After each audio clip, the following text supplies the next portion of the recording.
Hello, everyone. We are rolling for another episode of the JJF1 podcast where Jonah and Jordan talk about all things related to F1.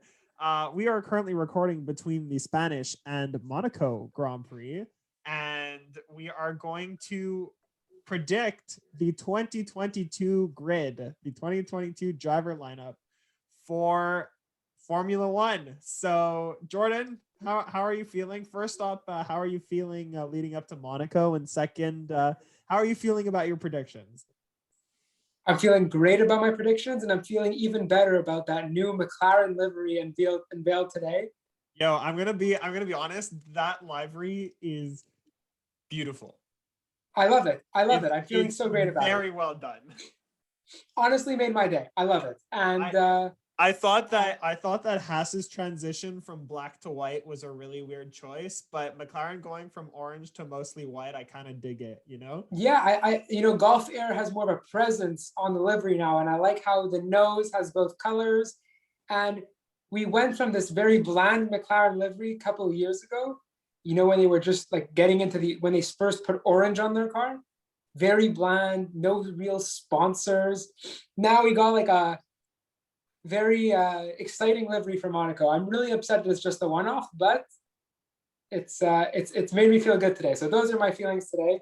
But I'm so excited to get into this episode because I got a lot to talk about when it comes to the silly season. The season we all wait for. Silly season. Let's Yeah. go.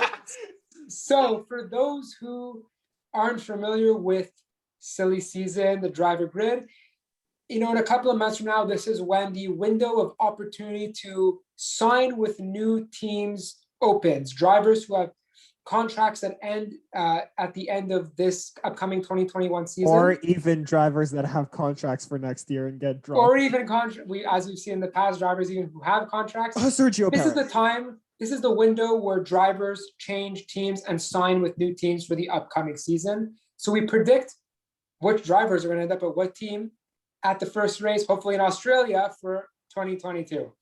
And I'm feeling good about it. The way Joe and I are going to do is we're going to just go team by team of 2020 constructor standing. So we'll start off with Williams and end off at Mercedes. Yes. That being said, let's start off with Williams. And Jonah, you tell me, what do you think is going to be the Williams lineup in 2022? First hot take of the episode. I have Nicholas Latifi and Valtteri Bottas. Okay, for those who are just listening, Jordan is face palming right now. Listen, I think that this is you're gonna assume, oh, where's George Russell in this grid? You're gonna see where George Russell is. Hint, it's not on Williams because that's where he is now. I think that Nicholas Latifi, he's done solid in this year's car so far, and I think that Valtteri Bottas is just not cut it for Toto and for the Mercedes team, and I think that they're gonna do a little bit of a driver swap. I mean, when you think of it, though, Valtteri Bottas had great success at Williams before he ended up coming to Mercedes. And because he did so well at Williams, that's why he ended up going to Mercedes. So I feel like he got his shot. Congratulations. We're going to move to bigger and better things. However, if you still want to drive, we're going to offer you Williams. And I think that it could actually be pretty good for Bottas because I've heard rumors that Williams are supposed to take a really big step in next year after the regulation change. So I'm sticking to Bottas at Williams and Latifi at Williams because money talks. And I think that he's going to have a pretty decent year this year and that he deserves staying in that seat. So, Jonah, that was a good hot take. And I very much disagree with half of the driver lineup. Because I do not think that Valtteri Bottas will be at Williams next year. Who I do think will be at Williams next year is Nicholas Latifi, as we both said, money talks. But I do think that this fuel, as you said in your little spiel, that Williams is supposed to take a big step forward next year. I think that step forward is going to be fueled by an even larger injection of money, which is why I predict the second seat of Williams will not be George Russell, but it will be Roy Nissany. I figured you were going to say that. Yeah, I think that it's going to be Roy Nissany. As I've done a lot of research on this, as I'm a big fan of him as a test driver, just in general. I think that he is backed by the right people. His sponsors are already on the car. And I think that who Sylvan Adams, the Montrealer who is backing him, is ready to inject more money into Roy Nissany's career. And I think that money does talk. And I think that this big step forward that Williams will take is because of the injection that Michael Latifi and Sylvan Adams will give to the Williams team in 2022. You know what? I want to comment on that, because if there's one driver that could be considered a rookie but has the most experience in F1 cars, it's Roy Nissany. I mean, say what you want about his money that he's bringing, which is a lot. It's led him to do, even this year alone, in 4 races, 1 full day of preseason testing in Bahrain, where you only had 3 days this year instead of 6, as well as what was it, FP1 in Barcelona? Exactly. Yeah. So I think that already and he's getting 2 more FP1s. Exactly. So he's getting the experience that he needs in the car to actually make that step next year. Other contenders, though, I'm gonna say Jamie Chadwick. Or maybe. Look, I'd love to see her in the car. I really would. I think it'd be a great, great step for Formula One. I think it really fit into the picture of, we race as one, what they value, inclusion. I'm all for that. And I think it would be fantastic to see her in the car. I just don't think that Williams will go that direction. I do think that, unfortunately, Nissany has the experience, has the backing, and therefore will get the seat. And I'm so confident in that.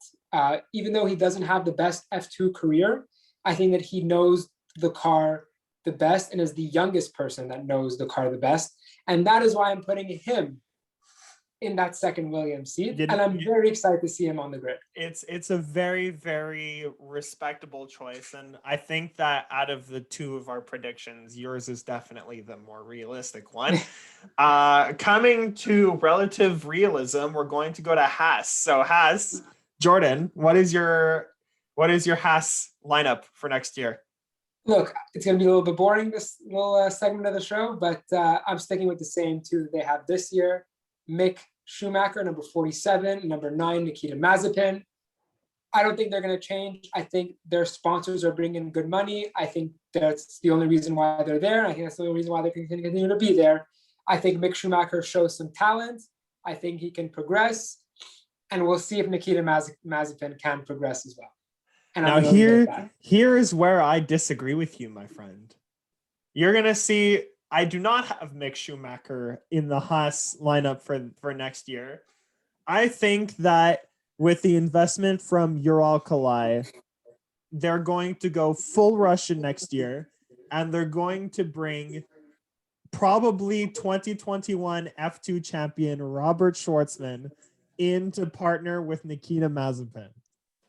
And look, I haven't followed F2 for a very long time. I started watching F2 last year, but Robert Schwartzman is younger than both of us, Jordan. He's like 19 years old, and he has managed to push the limits of that Prema car to fight with Mick Schumacher for the title last year. And in the first round in Bahrain this season, he had some very unfortunate circumstances that puts him in a bad spot to continue the rest of the season. However, I think that he's really going to pick it up and win in F2. And because he won't be able to go back into F2 because he wins, Haas will go the full Russian route and bring in 2 Russian drivers. So that's why I think Schwartzman's going to be there. Nikita Mazepin, same reason. Money talks. Yes, this sport is the sport where money is the golden ticket. And that is why I respect your choice. I think that that's a very, very realistic driver lineup for Haas, especially with the increased sponsorship, the increased investment from Nikita Mazepin's father, who is one of the largest shareholders of that company, of Uralkali, And the the Russian. title sponsor. And The title sponsor, he has the flag on the car because now I have the flag on his driver's license and broadcasted. It's a whole thing with Russia, but I really respect your choice. yeah, I think that it's going to be. Yeah, go for it. No, you were saying something? No, it's because you were talking about the Russian flag, and the Haas livery in of itself is a debatable livery because it looks a lot like the Russian flag, even though Russian flags are not allowed on any world championship in sports right now because Russia is banned officially from competing. Well, it's banning athletes competing under the Russian flag because of the state-sponsored doping scandal. So, yeah. Which is an issue in and of itself. Yeah, but the issue with the red, white, and blue is that Haas is an American team and they're registered in North Carolina. So I think the way that they justified that is that, oh, it's the American colors. Don't worry about it. I think that this is going full Russian. It's a little fishy, but yeah, it's very interesting. And there's also rumors of Rich Energy coming in. There's, rumors of Gene Haas being bought out. So Haas is a whole other ball game.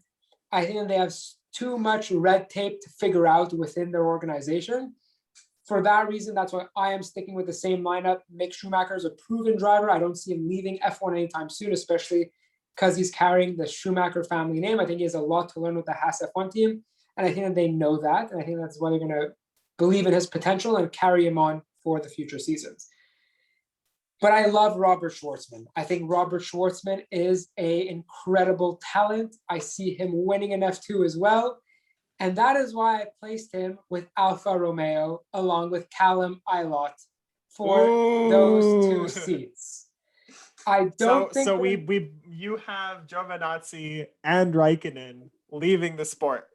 I think that both drivers, I think they're going to pull a Haas of 2020 and pull both drivers out of the lineup. I think that Kimi Räikkönen will retire. He's getting to that age where, he's racing for fun, but it might not be so fun sitting at the back of the grid trying to compete for a midfield position. Giovinazzi is a young Italian driver they love having on the team because of his roots, because of his background. He is a great talent, but he had 3 years to prove that he can make a jump, that he could take the car and push it more. And unfortunately, I think we're going to see another Marcus Ericsson situation where he was not able to do that and will be leaving F1. And that's why I have the phenomenal talents that is Callum Ilott and Robert Schwartzman in that car for next season. All right, so let's talk about Callum Ilott for a little bit more because in Alfa Romeo, I also have him occupying one of those seats. Look, Callum Ilott did a really good job last year in F2. He came runner-up to Schumacher and showed that he could definitely fight on one of the most competitive F2 grids that we've seen in its history. I think that also him being tied to the Ferrari Driver Academy and him being a reserve driver for Ferrari, and being Alfa Romeo's test driver, right? Maybe. Yeah, he had a session, I believe. He drove in one of the free practices this year. Yeah, in Portugal, I believe. So I think that they're very much grooming him for that spot. However, next to him, I have Mick Schumacher. Yeah. Get ready for this hot take, okay? I think that Schumacher is going to leave the sinking ship that is the Haas F1 team and go to greener pastures into another relative midfield team who's going to attempt to fight for points, Alfa Romeo, just because I think that he'll realize that the situation that he's in is extremely difficult. at Haas because he's going to play second fiddle to Nikita Mazepin, even though Schumacher's the better driver. Just because of the amount of funding that Mazepin brings in. So that's why I think that Schumacher leaves Haas for his own good and goes to Alfa Romeo, another Ferrari powered team. That's what I think that Mick Schumacher should do. However, I don't think that he will do it because why Jordan? Tell me. Because I think that he's going to stay just for the grooming, because he's being groomed by that team. He knows the car. I think the next time that Mick Schumacher leaves, the only time Mick Schumacher leaves the Haas team is when an opportunity comes around to drive maybe a red car. And Alfa Romeo's red too. I mean the red car on the grid, you know. yeah, I get it. Enzo Ferrari said when you have a kid paint the car, they're gonna draw it red. So the red car is what I'm saying. I think he's trying to learn the car. I think he's trying to prove that he can take a bad situation and make it good. Yeah. I think that proves resilience in a person. I think that Ferrari or whoever else wants to, another top tier team who would want to take him down the line, will see that. And I think that speaks more to Mick Schumacher than it does to Haas. And I think that works and that benefits Mick Schumacher at the end of the day. And that's why I don't think that he will just leave after 1 year, jump ship. He doesn't strike me as that type of character to jump ship right away after one season. Yeah, I mean, I agree with you that he doesn't seem like that type of character, but at the same time, I feel like he rates himself pretty well. And I feel like his quest, I mean, let's be real here. Mattia Binotto said that they're eyeing Schumacher for 2 years from now. So Mattia Binotto is the team principal of Ferrari, for those who don't know. So Mattia Spinala. So another F1 meme. So anyways, I think that for his own good, he's probably going to make that extra step that is being selfish, but not the kind of Valtteri Bottas selfish. I think that it's going to be to save his career and not be stuck in whatever is going on with Haas, that he's going to just leave and Alfa Romeo will gladly take him on. Look, I think that Alfa Romeo will gladly take him on. I just think that Mick Schumacher is in that seat. I don't think he'll leave it until he gets the call from Mattia. But now we're going to move on to another driver academy. Let's talk about the Red Bull Driver Academy and AlphaTauri. Oh, yeah. Sorry, I have my list messed up on my phone. So I have Aston Martin next, but it's okay. Let's go to AlphaTauri. AlphaTauri came in 4th in the Constructors' Championship in 2020, so we're going to talk about them next. Jonah, what do you envision for the Red Bull Driver Academy? What are they going to do with their daughter team, junior team? I feel like it's more of a B team at this point, but it's not even a B team anymore because Pierre Gasly is pushing the hell out of the car.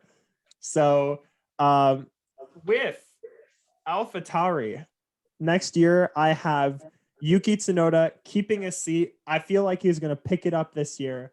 It takes people some time to get used to an F1 car because even compared to F2 cars, it's a completely different beast, especially when F2 cars are manufactured all by the same company. It's all a spec series.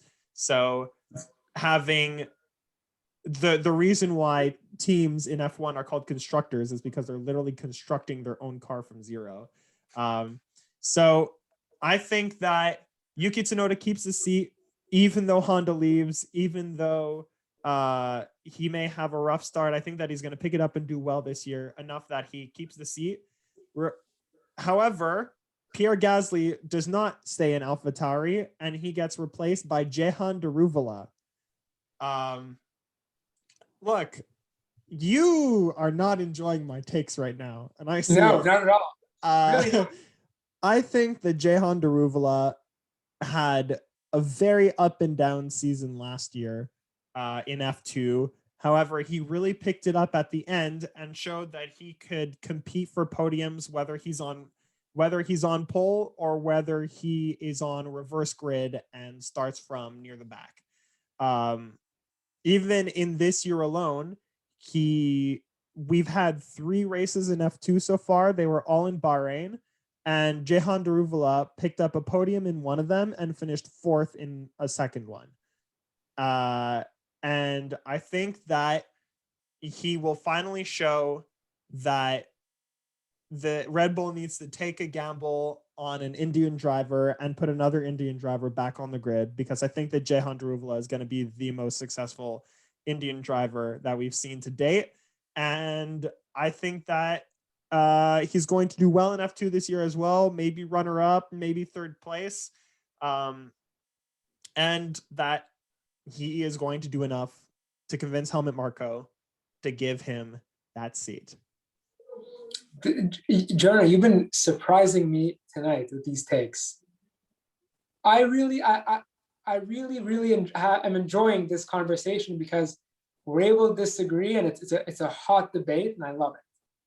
I agree with the first pick. Yuki Tsunoda, I believe, will pick it up. I love his aggressiveness. I love how he takes the car and he drives the car, doesn't let it drive him.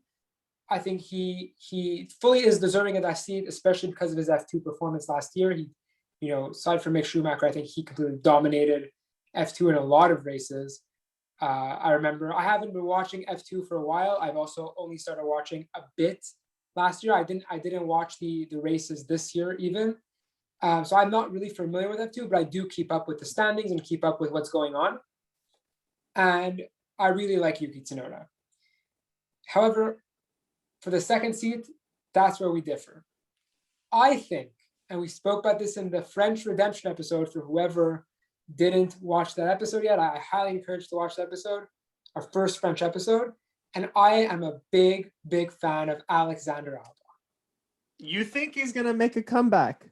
I think Alexander Albon is, and I'm willing to guarantee it, that he will be partnering Yuki Tsunoda next year at AlphaTauri in the AT03. You want to guarantee this, Jordan? I want to guarantee it. Okay, to add to that, why do you think that Albon is going to make a comeback in AlphaTauri and not in the Red Bull car again?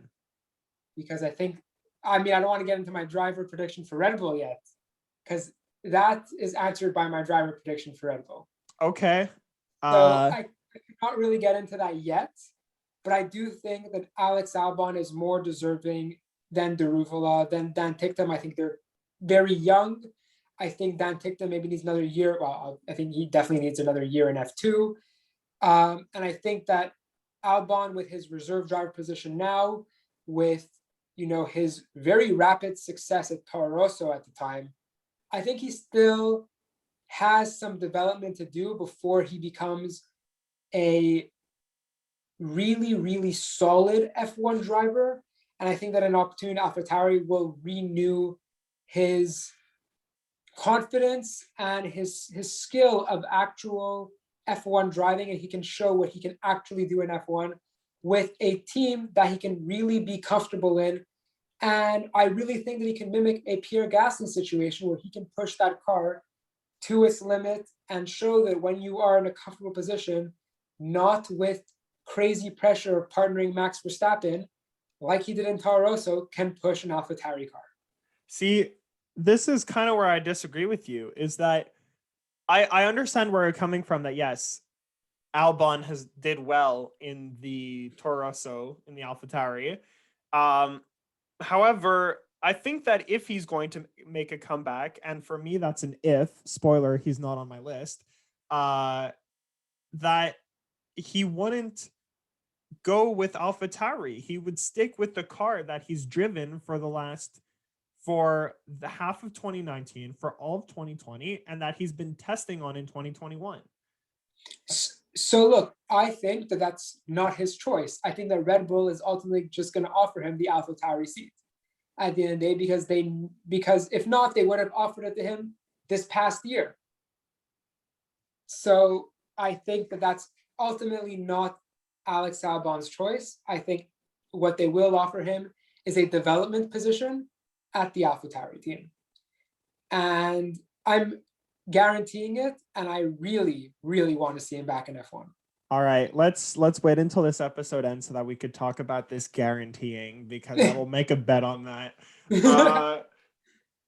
Well, with AlphaTauri, I think that this is a moment where I bring up also potential competitors that we don't have in our lineup. Like, for example, Yuri Vips. You mentioned Alex Albon. I'm gonna mention Daniel Kvyat again. Also throwback to our But see, the reason why I'm putting episode. somebody like Albon on my AlphaTauri lineup for 2022 is because he has the age. He's young. And that team is supposed to be a development team.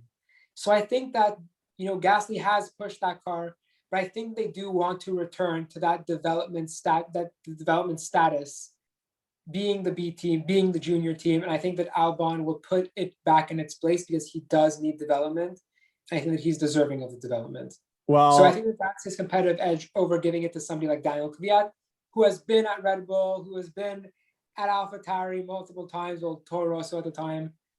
Even over Yuri Vips, who's also in the academy. I mean, I'm going through the academy, and I think that Daruvala deserves it most. Look, I think that Albon, I'm not saying he'll be given a 3-year contract. I think he'll have it for that year. And if he can't prove anything in that year, I think that it's time for Albon to look elsewhere. Formula One. Romain Grosjean had a pole position this weekend in IndyCar, finished second. Maybe he could look at the IndyCar. Honestly, I'm very happy that you pulled that up, because I want to say congratulations to Romain Grosjean for putting that through. Yeah, fantastic. Especially after what happened in Bahrain last year. I think that's an amazing comeback story that really needs to be mentioned. So now that we've talked about Romain Grosjean, everyone in the Red Bull Academy, Daniel Kvyat, and Alex Albon, let's go to our favorite team, Jordan.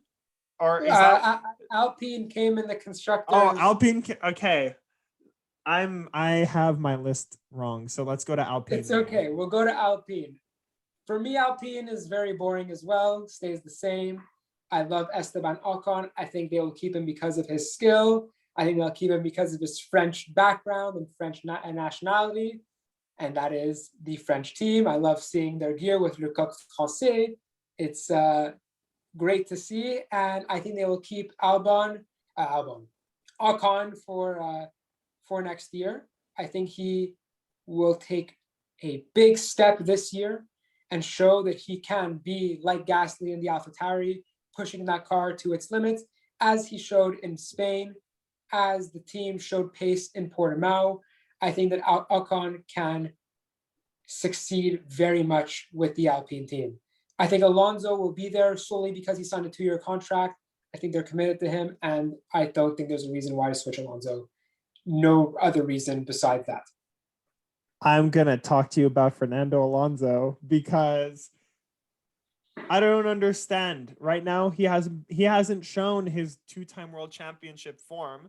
We've seen other contracts, for example, that of Sergio Perez, where he was slated to drive for 2 more years, just get canceled.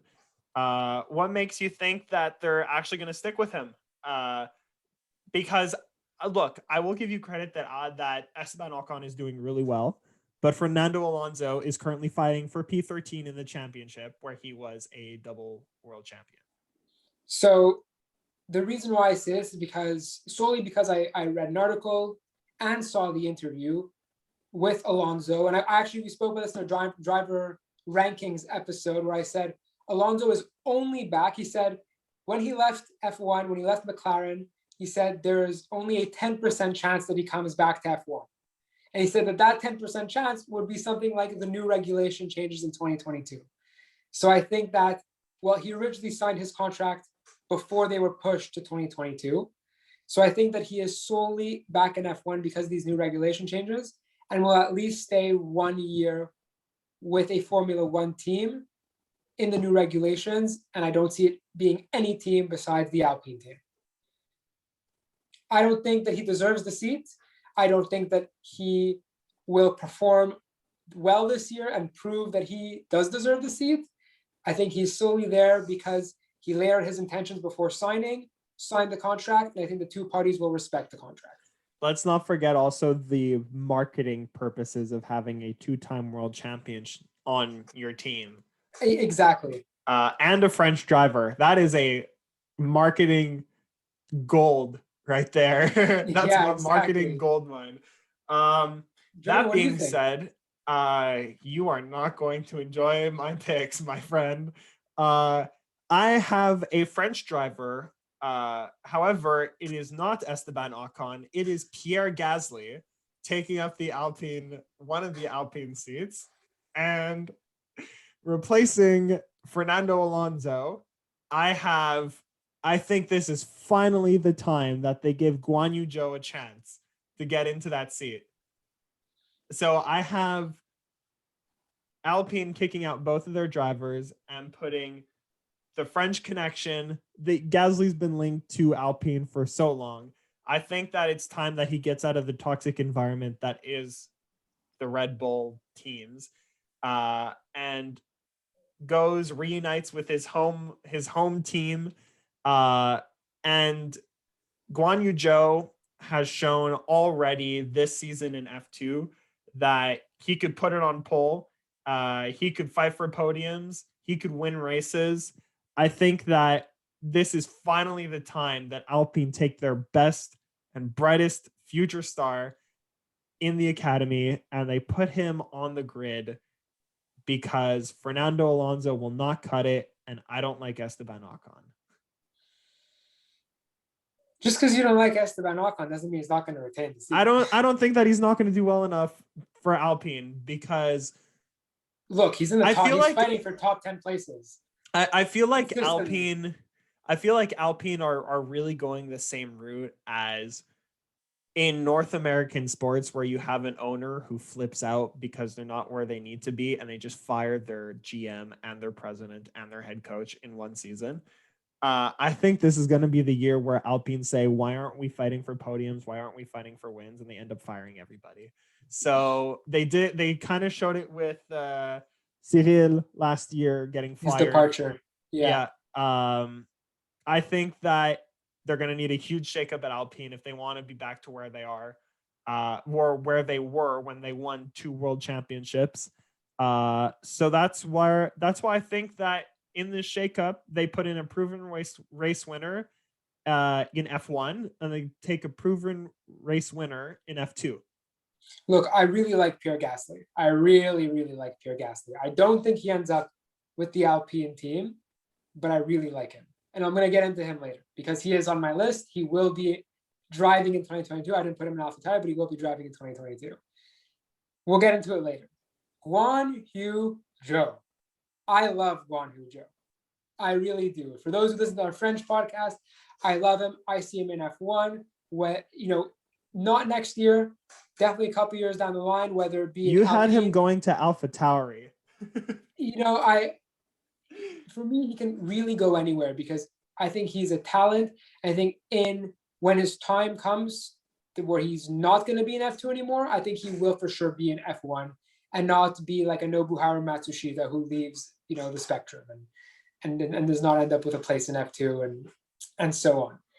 I think that he will be in Formula One, whether it be in Alpine, whether it be in AlphaTauri. I think he'll end up being in F1. I do not think that it will be next year. Unless he has a phenomenal season, wins F2, and has a crazy season, I don't see him being in F1 next year, but I will not deny that he is a generational talent and that he can dominate the sport one day. Very happy that you didn't mention my Pierre Gasly pick that much because, look, Pierre Gasly is going to go to Alpine next year. You're going to guarantee Albon going to AlphaTauri. I will guarantee Pierre Gasly going to Alpine next year because it's time.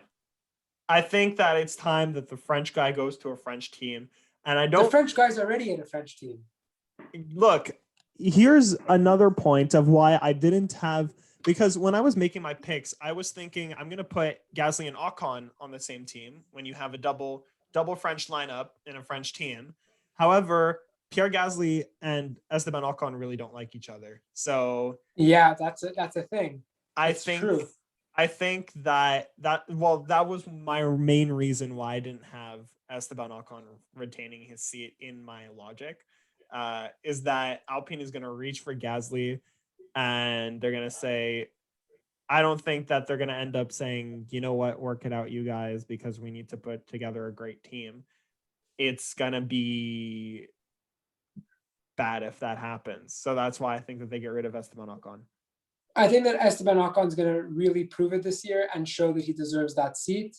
He's going to push the car, consistent top 10 finishes, points finishes for him. And I don't see him leaving. I think Pierre Gasly has different goals in his F1 aspirations. But let's talk about a team that I don't think will have a shakeup at all, as you think Alpine will have a shakeup. I don't think Aston Martin will have a shakeup whatsoever. Neither do I. This is our hot take. Aston Martin is not changing its drivers. Exactly. We both know, Jonah, that Stroll is in the family business. We both know that Vettel has a long-term contract with the team. They really like him. They like the influence he brings to the young Canadian driver. I like the influence and the mentorship that he brings to the team. 4-time world champion, knows how to win races, has the aggressiveness and I believe still the drive to win races. And I think that that's a perfect lineup. I love the lineup today, and I will love the lineup next year. I agree with you. I don't think that Aston Martin changed their lineup. I think that this is finally the year where Stroll moves out of the most underrated driver category because he will actually show, compared to Sebastian Vettel, that he could beat a 4-time world champion over the course of a season. However, I think that Sebastian Vettel will mostly be retained because of development and marketing purposes more than his actual race talent. Agreed. Because look, I have a lot of respect for Sebastian Vettel as a driver. He won 4 world championships, but I think that on top of that, just the notes that he brings in terms of making sure that a car is well set up, that a car is better developed. And now that maybe next year they'll develop the regulations not just around, the car, according to the regulations, not just around Stroll, but around Vettel as well, using his ability to really understand where a car can improve and what works best with him, that this probably won't be the year for Vettel where he really shows this. Like, I am happy that I left Ferrari because I'm going to do well in Aston Martin. Next year is going to be the year. As a marketing person, I absolutely love the driver combo of Lance and Vettel, and I think that it's going to stay that way. I don't know if you watched the video. Did you watch the video, Jordan, of their blindfold drawing? Because I loved every single second of it. YouTube recommended.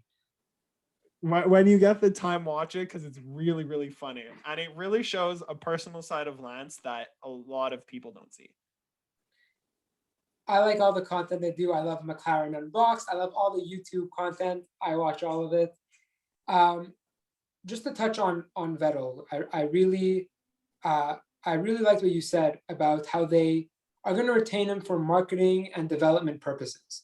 I do think that's the reason why they will retain him, 100%. However, that being said, I also think that he still has that motivation and desire, like you said, maybe not this year, but next year, to prove it to Ferrari. This is why I went to your team to begin with. This is what I should have done with your team. I think that he will have that sort of season where he really sticks it to Ferrari. I think that he wants that sort of season. And I think that he will stay at Aston Martin and try and prove that. I really hope that he does too, because I'm not the biggest fan of Ferrari. And if there's one thing that I do like, it's seeing Aston Martin do well, especially because Canadian links, Canadian driver, regardless of which driver it is, I'd like to see Aston Martin do well. I completely forgot that Ferrari was before Alpine in the 2020 Constructors Championships, and we fully skipped That's over true. Ferrari. Okay, well, you were the one that was controlling the list because I screwed up my list, but I it's wrote fine. it wrong. Also, Let's go to Ferrari then. Can I I start off with my Ferrari picks? I mean, mine are I'll just say mine very quickly because it's the same as this year. I think they're retaining. Same here. Ferrari's the Yes. same lineup. Okay, I thought you were gonna change. No. I don't think that Ferrari's going to change their lineup. I think that Carlos Sainz is doing the most that you can to be Charles Leclerc's teammate. Agreed. I don't look. Leclerc has managed to push that car to P4 so many times, and that car should not be in P4. That really shows the testament of what a driver Charles Leclerc is. I think that Carlos Sainz is doing well in the Ferrari based on the standards and the expectations that have been placed on them throughout this season. And I think that because of that, Carlos Sainz definitely deserves a drive next season in Ferrari. And Charles Leclerc, I mean, he has the longest contract in F1 history. So, yeah, Carlos Sainz is doing really well for his first 4 races. He did have a little bit of a fallout in Portugal. However, I think that's, it's a learning game. Ricardo also did have a great qualifying performance in Portugal as well. So it's a learning curve when you join a new team. So yes, agreed. He's doing the best he can in a new car and as Charles Leclerc's teammate. But man, the Monegasque is a whole different animal. It's crazy. I don't know how he does it. It's the same thing with Pierre Gasly and AlphaTauri to a certain extent, where both of them are pushing those cars where they definitely should not be, especially Gasly qualifying P5. So yes, and Charles Leclerc being in front of Bottas for maybe like a third of the race in Barcelona. Spain. Exactly. My most recent memory as we're filming this, he is a whole different animal. He knows how to drive the car. He knows the insides, the outsides of that car. He knows that car better than I think anyone has known that car since Michael left. And for that reason, he will continue to push that car. I think we can see him even winning races with that car in the near future. And I think that he knows that car so well that he will, we've spoken about contracts not being respected. The longest contract in Ferrari history will be respected, and I believe extended as well. I agree with you as well. Honestly, if Charles Leclerc does not win a world championship over the course of his career, that will be absolutely disrespectful and a complete failure on Ferrari's part, because they honestly, he deserves to win. He deserves to win a world championship because he is really maximized the way that works. You back with me, Jordan? I don't know if your camera is working. Yeah, the Bluetooth cut off. So the Bluetooth cut off. But anyways, just all this for saying Charles Leclerc is really great. He should be winning a world championship. I couldn't agree with you more. I really want to see him win world championships by the end of his career. Okay, so we skipped Ferrari by accident. What's the next team? McLaren, third in the constructors last year. What do you think? They're not moving. They are not moving any drivers. Norris and Ricardo is a fantastic combination. I couldn't agree more. I have nothing to say. I think that prediction for this season, Ricardo and Norris both get future podiums throughout the season. I couldn't agree more, and I think that Norris can pull a Pierre Gasly and win a race this season. I'm going to go as far. I wouldn't be surprised if he did, but the logical choice out of the two of them would be to pick Ricardo because he's already won a race. But I think that Norris knows the car better at this point and can push that car to a race win in 2021. And I think that they love him. I think he loves McLaren, and I don't see Ricardo being a 1 year and leaving situation. I think that McLaren is going to be his final destination in Formula One. And I think that he will be staying there until at least for next year. It's a very, very solid choice. Yes. We don't have Now anything let's else get to into the say about interesting McLaren. teams. What is your definition of interesting? Red Bull and Mercedes. Red Bull. Okay, so I don't know if this is a hot take or not, but I don't have them switching drivers. I think that Verstappen and Perez are going to keep their seats. Let's not deny that is Max Verstappen's team. And I think that Sergio Perez, compared to your boy Alex Albon, has done much better than Alex Albon so far. And I think that he's going to get better grips of that car. I really hope that he does, because if there's one thing that I don't want to see is Sergio Perez screwing up when he gets another big opportunity. Because in 2013, he went to McLaren. I mean, McLaren had a bad car, but still Sergio Perez did badly in a McLaren where he had the opportunity to do something good. And I think that Sergio Perez does well this season, picks it up. I think that actually Monaco could be the point where Sergio Perez actually wins a race. So I think that it's very hot take, but Monaco is 7 days from now at the time of recording, and I think that Sergio Perez can win a race in Monaco. But yeah, I think that Sergio Perez keeps his seat. Max Verstappen keeps his seat. Really, both of them are great drivers. It really, really pains me to say this, but I disagree with you. Don't tell me you're going to say Sergio is out. And it pains me to say this because I really liked Sergio when he was at Racing Point at the time. However, I think that second Red Bull seat is haunted. I think that second Red Bull seat is the devil's seat. And I do not see him doing well in that second Red Bull seat. I think the problems will continue to arise, and I think it will work to Sergio Perez's detriment. And I unfortunately do see him not in F1 in 2022. And I haven't had a lot of hot takes this episode. Jonah, you know that normally I come in with fire takes. I've been beating you in the hot take department today. This episode, it's been you. Now, this is my only, I would say, hot take. Well, there's another hot take coming up, but this would be one of two major hot takes this episode.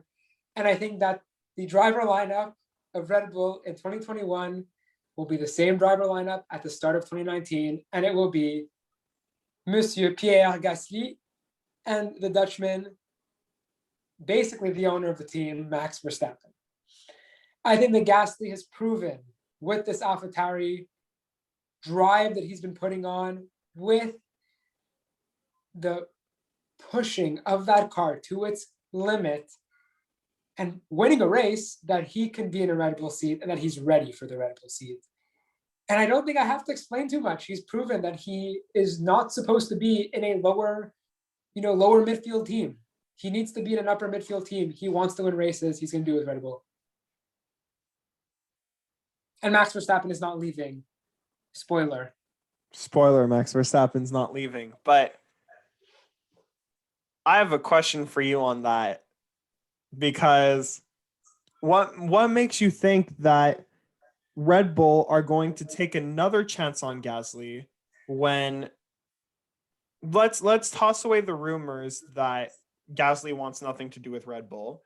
Say those rumors don't exist. What makes you think that Christian Horner and Adrian Newey and Helmut Marko are going to take a chance on Gasly again based on his poor results in the Red Bull when he ended up being in the car for half the season? I mean, Jonah, let me ask you a question to answer this question. How many years was Pierre Gasly in Formula One before he joined the Red Bull seat? Was it one? He was 1 year in Formula One. All right. Now he has 3 years in Formula One. It's going to be his 4th full season this season in Formula One. I think that he has the experience.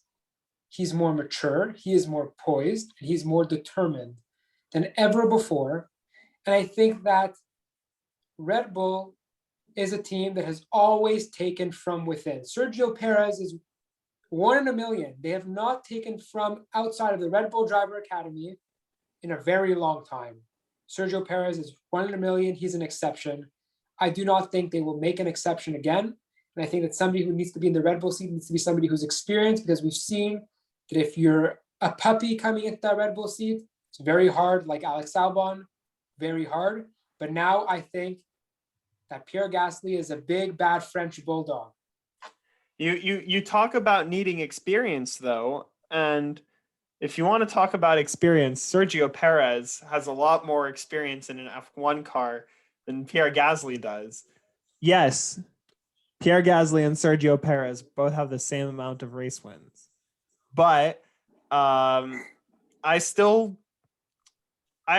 that Sergio.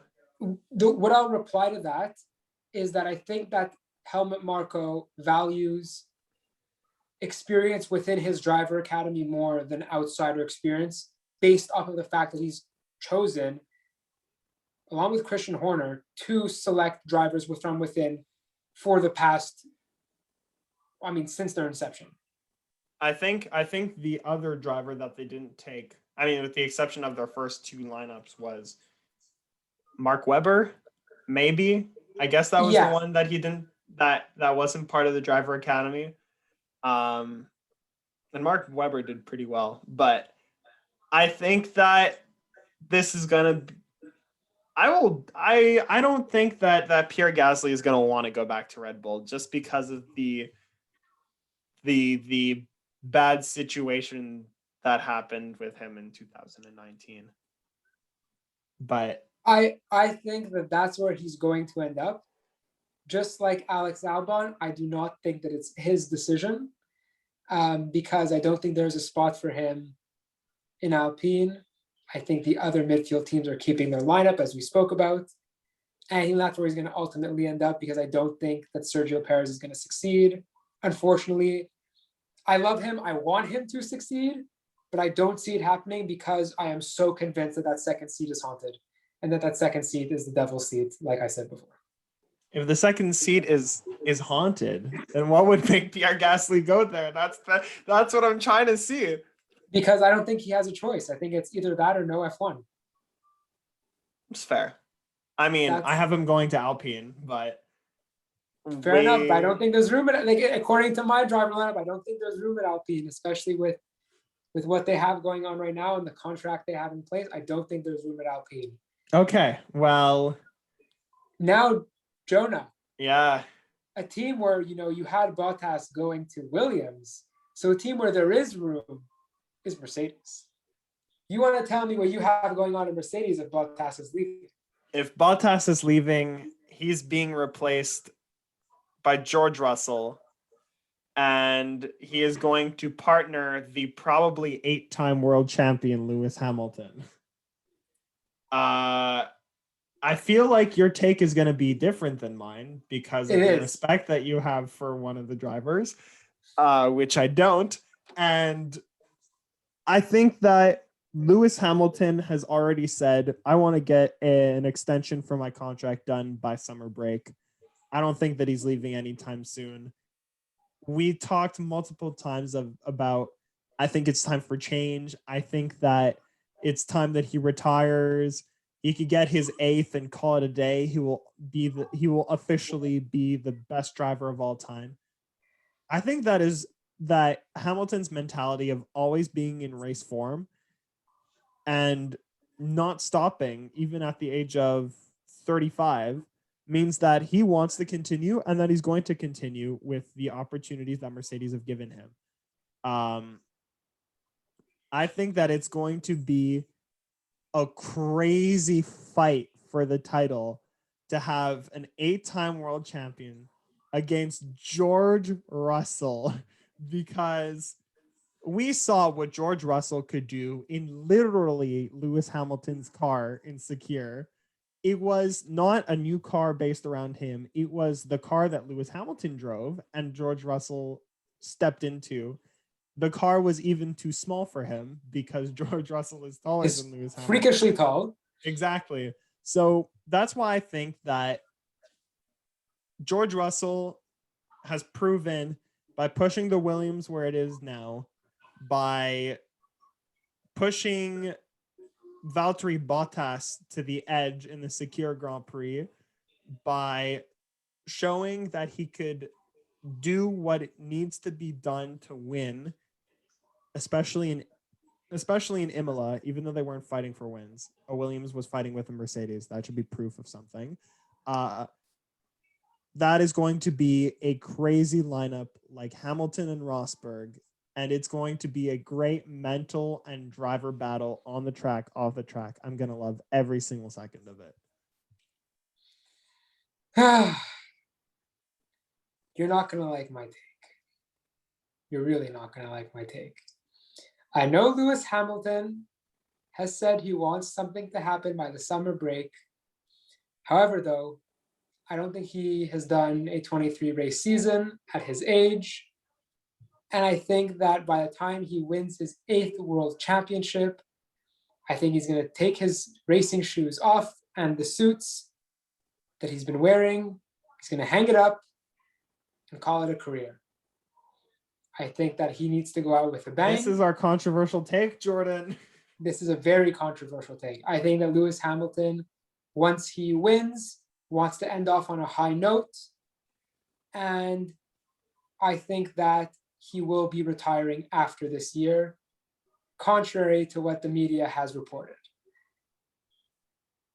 I don't necessarily want to see it happen, but I do think that's what's realistic, given his age, given what he's been through. And I do see George Russell replacing him in Mercedes, as you see George Russell having a seat in Mercedes. But where we differ is I see Valtteri Bottas retaining the seat in Mercedes, partnering George Russell. And that is because I see Lewis Hamilton being the one that departs and not Bottas being the one that departs. And I think that George Russell's the only candidate to replace anybody in a Mercedes seat. And that's why I have... Unless somehow Max George Verstappen Russell loses his partnering mind Bottas. and leaves a Red Bull. I don't think so, but that's why I have Bottas partnering George Russell, GR63 in the Mercedes, AM, W, what are we at? 13, W13. I was going to say AMR, but the W13. Okay. Let's talk about George Russell before we talk about Valtteri Bottas. Actually, no. Let's talk about Wait, Lewis wait. Hamilton retiring. Yeah, that's what I Because said. what's the logic behind that? I understand where you're coming from, that I think that this is what we both want to happen versus what's actually going to happen. We've both been on record saying it's about time that Lewis Hamilton hangs up the skates, as we say in hockey. Yeah, that's where I was getting the suit and the boots, the racing shoes from. He hangs up the skates. He wins his 8th. He fights Max Verstappen for it, hopefully, every single race. And he retires on top. That's what we want to happen. But we all know that Lewis Hamilton will always find a way to pull tremendous situations out of nothing. We've seen it in races. We've seen it in cars. We've seen it in teammates. I think that Lewis Hamilton will come back because of his drive and his motivation. Just like you say that Pierre Gasly is motivated, like Sebastian Vettel is motivated. Lewis Hamilton, as long as he's crushing everything in his path, he will not want to stop. That's why I think that he's gonna stay and that he's not gonna retire. Besides the fact that he said that he's going to sign a contract, hopefully by the summer break for his sake. So yes, the media has reported that. However, the media also reported last year that he was eyeing retirement after his 7th World Championship because he didn't have a contract extension. And that took a very long time to negotiate. You know, as you said, he crushes everything in his path. He gets what he wants. He normally does get what he wants in terms of contract negotiations. He gets the 1-year extensions. And he himself has been quoted on Stephen Colbert's show saying that he thinks he has the best contract in Formula One ever because he gets everything he wants. He can do the 1 year to toggle with retirement afterwards, see if he wants it. And I think that he takes the 1 year for a reason because he always knows that retirement is an option. And that is my logic, is that he keeps taking 1 year. And I think that he's always playing with retirement in his head. Even though he might say that he wants, to sign, that's what's being reported again. I think that he still toys with it, and I think that come a 23 race exhausting season, an 8th World Championship, I think that those thoughts will be as prevalent as they have ever been, and I think that he will ultimately pull the trigger, take off the suit, and maybe assume a mentorship consulting role with Mercedes. And Jenson Button went back to Williams this year. I would love to see Hamilton I really don't see why not. Role. I think that Lewis Hamilton can be a very good asset to the Mercedes team. And I'm going to touch on something that I didn't think I would have was going to talk about, in this episode, but now that I'm on the topic of Lewis Hamilton being, a consultant, a mentor within the team, Lewis Hamilton really aspired to Niki Lauda. And they had an incredible relationship. And I think that Lewis Hamilton wants to eventually be what Niki Lauda was to Mercedes and to Lewis Hamilton, to a younger driver, to the Mercedes team. I would really love to see that, honestly. Niki Lauda won, was it 3 world championships, I think? I believe it was 2. Yeah, so Niki Lauda was the main person that convinced Hamilton to come to Mercedes and leave McLaren. And I think that it would be really great for him to be a mentor for someone else, just so that all of that goes full circle. I mean, you saw the highlights of Niki Lauda being in every single race when he had the health to do so. And then the week after Niki Lauda died, Hamilton won in Monaco. So yeah, it was with the amazing red halo. Exactly. So I think that it would be really great to see that just for the sport. We already see something like that with Michael Schumacher to Sebastian Vettel to Mick Schumacher. We're seeing a lot, which is lovely to see. Yeah, exactly. We're seeing some great wholesome content in the F1 paddock right now, and I think that it would be great for Lewis Hamilton to assume that mentorship role, because as he will probably come out as being the greatest driver of all time, everyone will want to be him in terms of records. So yeah, now that we're at that point, let's talk about Valtteri Bottas, Jordan. I don't understand why you have such high hopes for him, even when he's even being neglected by his own team. Yeah, you think that this is going to be Bottas's team to take over? Because I think it's going to so. be George Russell's Yeah, team exactly. to take over. But I do think that Bottas plays, they don't like saying second driver. They don't like saying second fiddle. It is the biggest elephant in Formula One, calling a driver a second driver of a team. But I do think that Valtteri Bottas is a second driver in terms of his role with the Mercedes-AMG Petronas Formula One Motorsport. I think that he will eventually in 2021 show his confidence. Now that we have 2 Austrian races, a track that he has been known to do very well at. I think that he can show that he can drive that car. And I think that that will give him a lot of confidence for the rest of the season. And I think that when he gets that drop of confidence, he can show that he can take that car and win races with it. And I think that that's why in this second half of 2021, I think that's where he will prove that he can retain that seat. But not only that, I think that because Lewis Hamilton's going to retire, I think that they have no other choice but to also keep him in the seat. Yeah. Valtteri Bottas won in Austria in 2020. The first race of the season. The first race of the season. Lewis Hamilton had a 5-second penalty.